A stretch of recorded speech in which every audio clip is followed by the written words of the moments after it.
stones were the ancestors, and they enter the world of the ancestors. So this is like a doorway from life into death. And then the procession, presumably, was a key part of that. This concept of procession and movement is written into the landscape with this long avenue earthwork. If this idea works, if there's some truth in it, then what happens is by the time the people actually reach the stone circle, they are no longer of this world. So we're not looking for physical remains.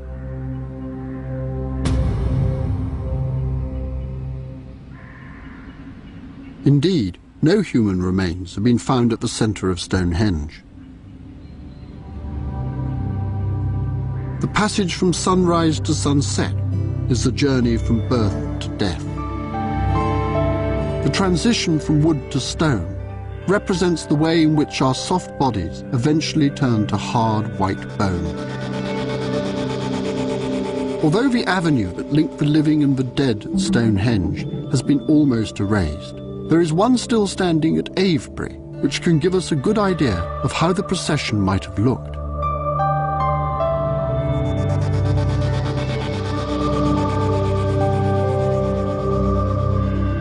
Quite something after being at Stonehenge, isn't it? Where we know the avenue's there, but you walk along it and you can't see it. The thing that strikes me is the avenue is marked by these sucking great stones. The Stonehenge avenue isn't, is it? Apparently not, although William Stukeley claimed at Stonehenge that he could see in the ground where stones like these had been removed from the avenue. And that's never been tested by excavation, so it's just possible there was something like this at Stonehenge.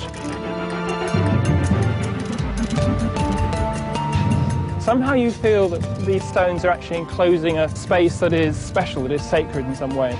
Perhaps there were processions here, or perhaps these processional routes were actually enclosing spaces that were keeping people out. Yes, I can almost imagine this thing being lined by people.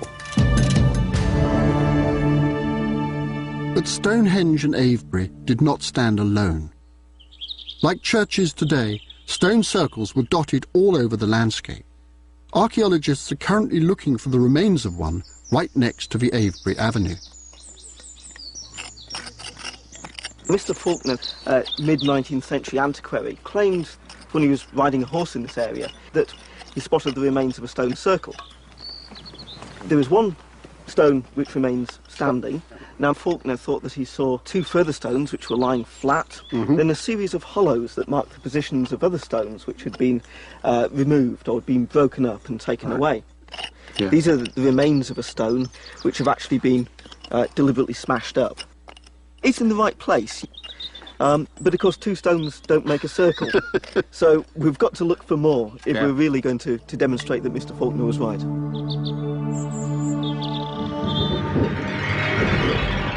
These may be small family shrines, if you like, places where 20 or 30 people might congregate, but you have centres like Avebury, which are the focus for really massive communal gatherings involving people coming in from well outside the region. Josh did find his circle, which is hardly surprising since in 2000 BC, Britain was covered with these monuments to the ancestors. This was the heyday of a religion which venerated the ancestors and celebrated the inevitable journey from life to death that we are all in the process of making.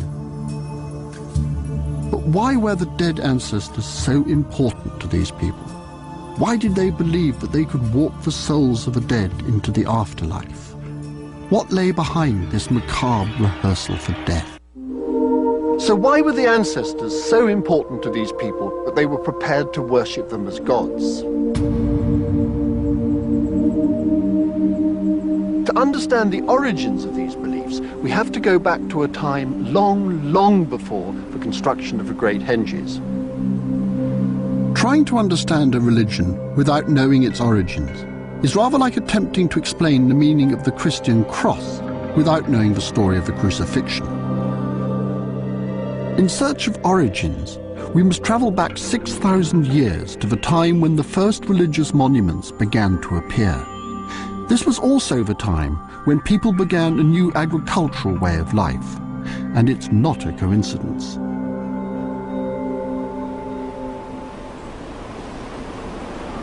This is Knapp Hill, Near its summit is a causewayed enclosure. They appear at the birth of Britain's prehistoric religion. These are circular ditches dug into the earth.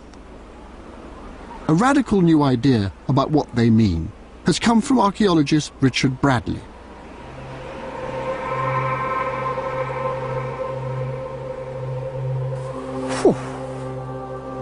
Fairly steep old bank, isn't it? Well, by Fenland standards.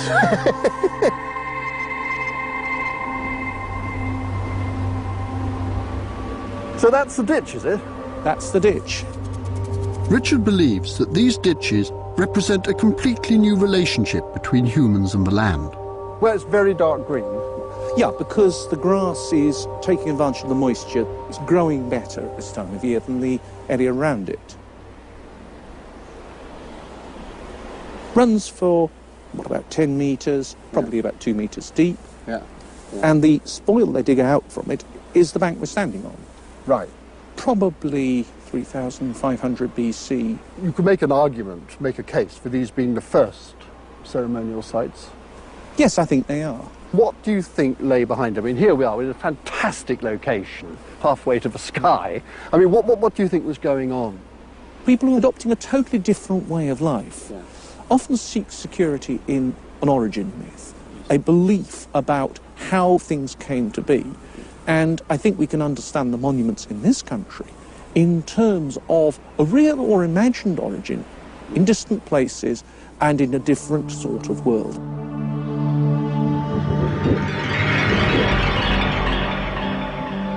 So what caused this huge change?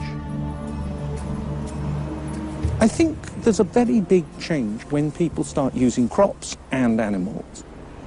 They have a different relation to the land than from hunter-gatherers.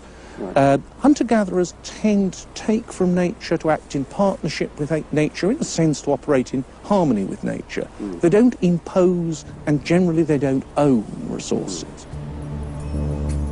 Farmers own resources and have to plan for the future. This implies a particular conception of time. It involves the work of generation upon generation to be viable, and that's very, very different. It's really ultimately about owning the land that you're farming, and in a way you claim that your great-grandfather was there, and that is your claim to the land. This was the first time that the people of Britain had owned, organised and controlled the land. There was a new desire to create boundaries between different holdings to determine who owned what. And when you share out the land, there is always neutral territory, no man's land. It was in these special spaces that the causewayed enclosures were built. Is that significant, Yeah. the fact it's on the edge? Some of the things that happen at places like this are dangerous. They're where you deal with the dead, with strangers. They're places that are set apart from the normal pattern of daily life.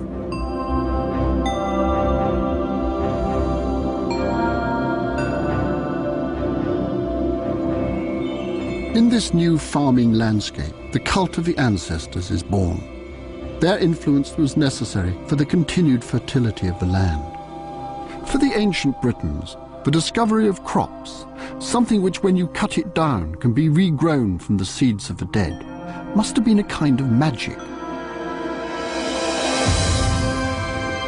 And it's possible that they believed that these ceremonial enclosures were fields for the dead, a place where the ancestors' souls could, like the crops, grow to life again.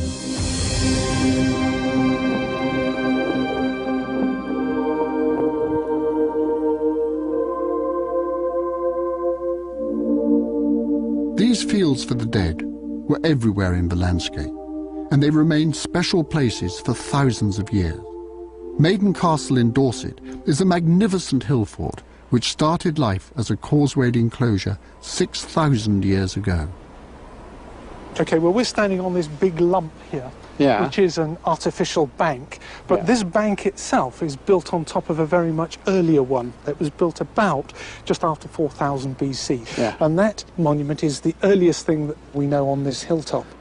Probably things were going on here even before the first camp was built, before 4000 BC. Like Knapp Hill, this was a special place in the landscape. because it belonged to everyone and no one. In the Bronze Age, the westernmost rampart running up there probably incorporates a boundary ditch. These boundary ditches ran up to important central meeting places. There must have been pressure on land. They needed to divide one community from another. Yeah. But then there was also need for these groups from time to time to come together, to agree things, to have ceremonies and so on. What it looks like then is that these central places developed in neutral spots on the boundaries. I mean, presumably they were the safe places where people could meet. Yes, a common area. Keeping people apart, but people still have to come together for détente. And a special activity went on within that defined area. This was a place where things happened, where communities met. Land had acquired a new meaning for the ancient Britons, and these patches of common land, packed with ancestral bones, became magical. What began as a celebration of a new relationship with the land became a way of life. The people who constructed the hill fort thousands of years later knew that they were building on a sacred place. But Maiden Castle has a sad epilogue. Its story was taken up by archaeologist Sir Mortimer Wheeler. The most dramatic thing that I've ever been concerned with.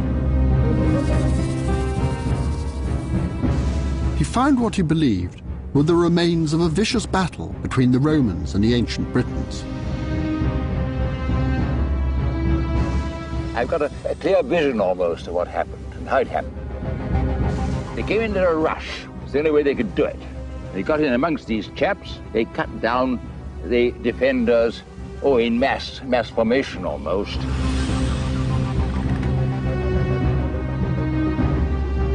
One of these Britons was cut down with no less than 7 cuts on his skull.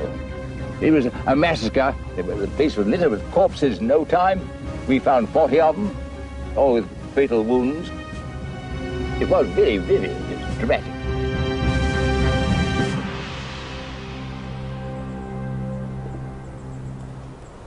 Wheeler was a military man, as you know. This fantastic graphic description of the natives being beaten up by the Roman army. But only a certain number of the burials, only 14 of the burials, actually had evidence of injuries and wounds. I seem to remember from the very recent excavations that some of the bodies there, the cuts, had actually healed over in the bone. Yeah, that's absolutely right. And clearly, that takes quite some time. So it's not as Wheeler had perhaps portrayed it. It's no surprise Sir Mortimer Wheeler found so many bodies. We now know that Maiden Castle had been an important burial ground for thousands of years. Wheeler didn't acknowledge this because he was so captivated by the military success of the Romans. This is typical of the short-sighted view we British have of our own prehistory.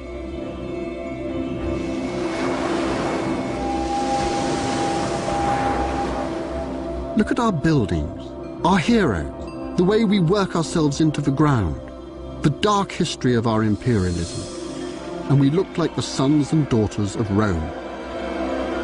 But we are not. Being invaded by the Romans had a terrible effect, not just on how we view our own history, but on how we developed as a nation.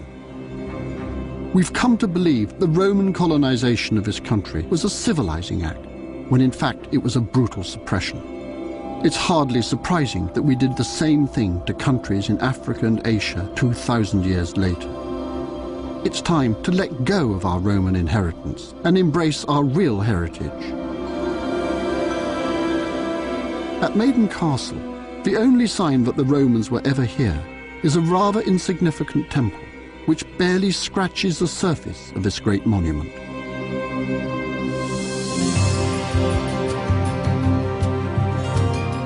Our true ancestors are the people who built these vast, imposing hill forts on land which had been sacred for thousands of years. The tombs and standing stones of Orkney, the circles of Stonehenge and Avebury, and the hundreds of monuments which lie across our hills and fields today are all part of a belief system which lies at the heart of our ancient heritage. These people